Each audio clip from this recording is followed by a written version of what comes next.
Well, let's keep the conversation going about immigration here, and we would like to turn to take a little bit of a broader step out, 20,000-foot view. Dr. Ben Becker, editor-in-chief of Breakthrough News. Dr. Ben, welcome back to the show. Thanks for having me again. Well, listen, honored. I'm just glad you said yes. I am glad. I am glad. What if you said no? That would have been embarrassing. It would have been very embarrassing if our own editor-in-chief won't come when we know we're struggling. Yeah.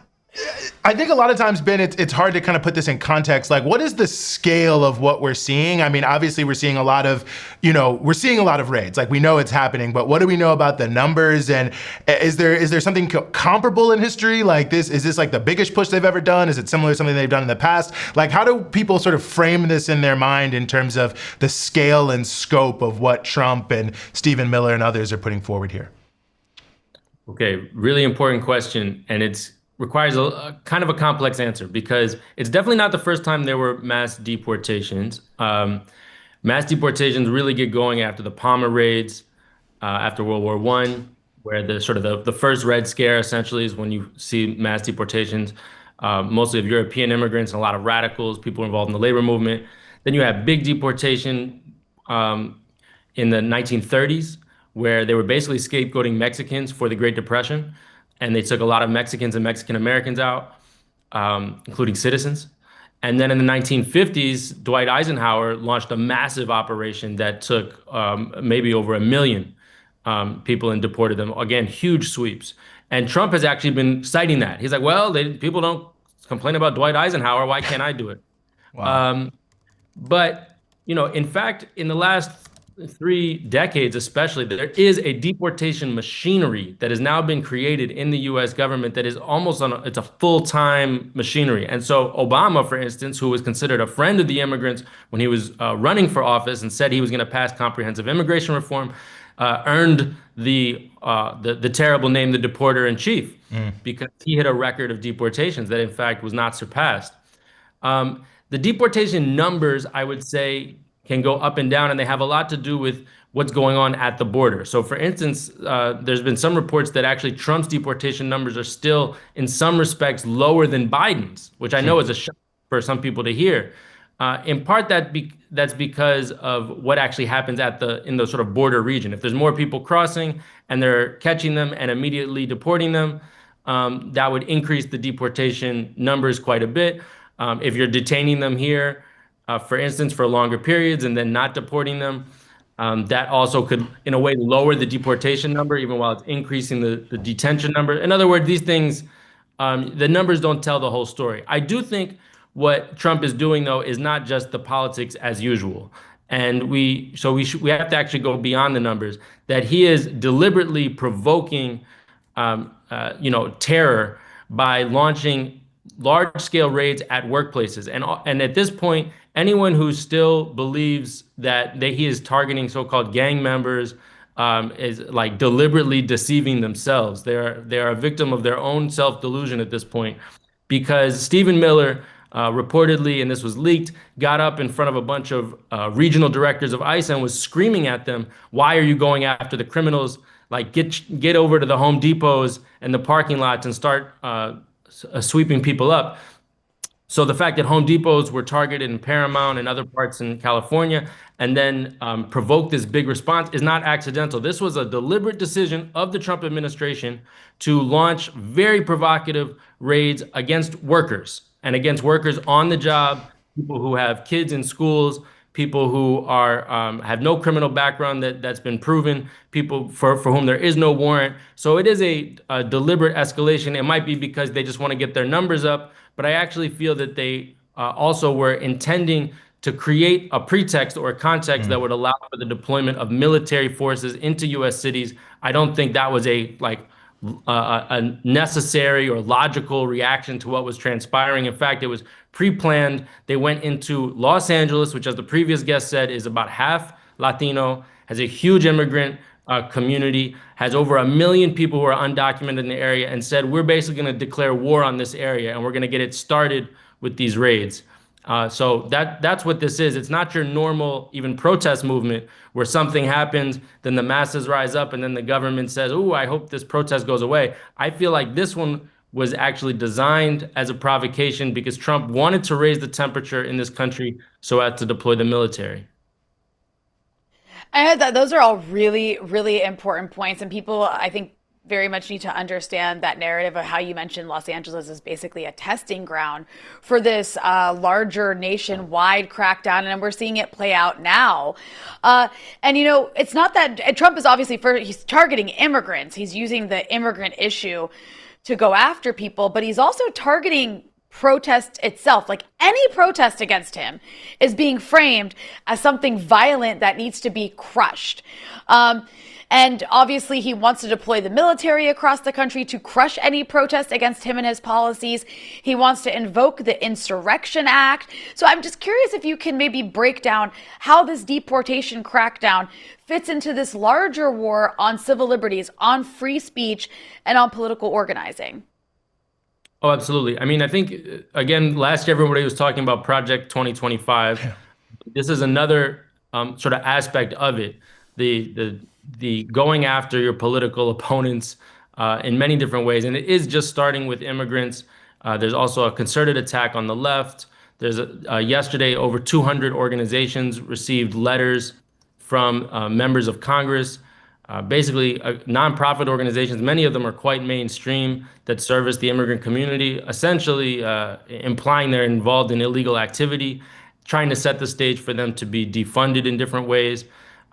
You have the National Guard being deployed now in Texas, over 5,000 that were requested by Governor Abbott. And that's in response to the No King's Day protest, which is not actually, were not called as immigrant rights protests. These were called as protests against Donald Trump because he's using his birthday, which is this Saturday, June 14th, as the occasion for a mass military parade, using the excuse that it's also the anniversary of the founding of the U.S. Army.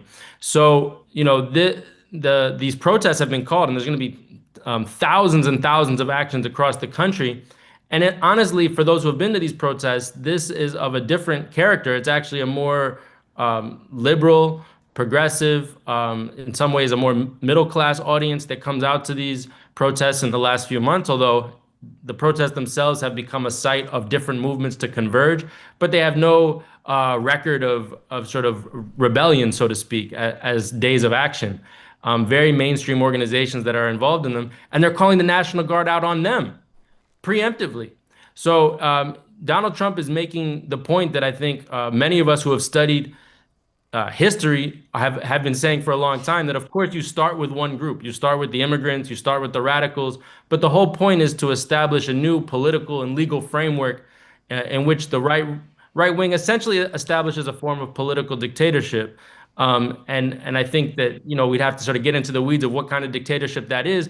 But the United States is not in and of itself this sort of bastion of democracy. In fact, the right to free speech and the right to be able to go out on the street corner and agitate, that had to be won by the labor movement in the early 1900s, meaning for, the first 50 years of labor organizing, you would be arrested just for that. Or for black people to vote, that took over a century to win that right to vote. The right to organize a union, that had to be won in the 1930s after 60, 70 years. So this country has a huge a long history of repression of basic democratic rights while still existing within the framework of you having the right to vote. So I think this is the agenda, is to sort of pull back people's right to organize, right to assemble, right to speak up, right to form unions, while still saying, well, no, this is a democracy. It doesn't mean that they're going to negate the very notion of democracy, but they're going to basically eliminate all the rights that have been won over the previous decades. That's their goal. And I think it's not a foregone conclusion that they will succeed. And I think in a way, it's an unfought battle where now tens of thousands, in fact, millions of people are coming into the streets, or if they're not coming into the streets, they're sort of liking it on their phones. They recognize the stakes of this thing. This is not just about Los Angeles, and it's not just about undocumented people.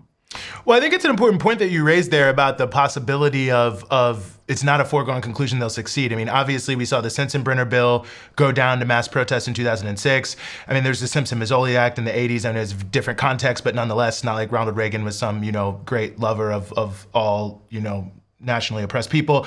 You mentioned FDR and the raids of the 1930s. And of course, the famous San Antonio pecan sellers struggle, of course, was, in many ways there because of the impact of deportations, forcing people into the pecan industry because they were afraid to move around and work in different industries. And they thought they had them cowed, and they formed this powerful union and they fought back. And it's, historic in the history of both the labor movement and the Chicano movement. I mean, there's all these examples, I think, historically of this exact issue of these brutal sort of attacks and nativist attacks on immigrants that have been, like I said, brutal. I mean, I don't want to sugarcoat it, but it hasn't been the final word. And in fact, a lot of times immigrant communities around many others who are supporting them have been able to use these struggles to actually advance the ball a little bit. Yeah, I mean, you say, of course, when citing these historical examples, like everyone knows them and learns them in school. Unfortunately, that is not the case. I don't True. think most, I mean, I think they're essential. They should be sort of second, like everyone should know them, second nature to know these examples of when people have fought back and won. But actually, these are the examples that are sort of deliberately obscured in history. And in fact, the fact that millions of people could have won legalization under Ronald Reagan, who had a very different line than Donald Trump, is something that most people don't know. Or the fact that immigrants, rather than being sort of just a force to sort of divide workers, which is how the bosses have always tried to use immigrant workers, that immigrants have also injected all this energy and life into the labor movement and made unions stronger. And in fact, unions have this other history that they can call on right now to try to rebuild their fighting strength. I think there's another example that might be more recent than everyone knows, which is 2020. Now, look, 2020 end police brutality? Absolutely not. In fact, the number of police killings last year was greater than in 2019. So the state and the racist nature of the police in particular is unchanged. But there were certain lessons that have to be studied, reviewed, and learned from in 2020, which is that Trump wanted to invoke the Insurrection Act in late May, early June of 2020, after the police station went up in Minneapolis, and then tens of millions of people came into the street. And it wasn't just like rebellions where people see things on fire. I mean, that was like the first period of that. But if you remember, these were like mass protests in every town and city, people of all walks of life, all ages, all backgrounds, all coming together. And in some ways, it was the largest protest movement in US history. Some counted it up to 30 to 35 million people participated in a protest just 5 years ago. This month, 5 years ago, that's what was happening. Way larger than the current movement. Although this movement, I think today is sort of echoing it or sort of reminding people of it. But Trump wanted to invoke the Insurrection Act. And at that time, the Democratic mayors across the country imposed curfews. And in a way, there was a similar logic to what your previous guest was saying about Mayor Bass, the idea that the local mayors can repress sufficiently so we don't need the federal government. And Trump wanted to go further. And actually, people defied the curfews in huge numbers, and the curfews essentially were rendered moot by the people's energy. And the Democrats had to back off of it at the local level. And then Trump, when he was carrying that Bible in front of the church in DC, when they cleared it off with tear gas and he had the generals around him, that was supposed to be the moment that he was going to declare like some sort of insurrection act or martial law. But at that time, his Joint Chiefs of Staff, what's his name? Milley. Milley, he said it's not a good idea. He apologized for standing next to the president. In other words, the military kind of blinked. And that's why Trump wasn't able to take it a step further. And the movement got much, much larger. It was supposed to be a moment of mass repression. And in fact, it became a moment of mass mobilization, and it got even wider. So now Trump has really stacked his cabinet, including Pete Hegseth, with a bunch of loyalists. He's learning the lesson and saying we can no longer have sort of an independent judiciary or an independent Department of Justice or even an independent military. All these things have to be staffed with people who will do as I say. But and so he's he's hoping that if he goes that next step this time and invokes the Insurrection Act, there will be nothing to stop him. But I think from the standpoint of people who care about social justice, there is this other lesson. And the other lesson is that when the masses of people come out in huge numbers, we actually can change the calculus. And in a way, we defeated the idea of martial law in 2020 and created this mass movement. And that's, in a way, necessary again today. People have to overcome their fear and show that, in fact, the working class, the people who want to defend democracy, want to defend free speech rights, want to defend their immigrant neighbors and coworkers, we are the actual majority. And yeah, they're going to haul senators out of press conferences. They're going to put troops on the ground. They're going to have, scary looking guys with horses and shields, but they are not the many.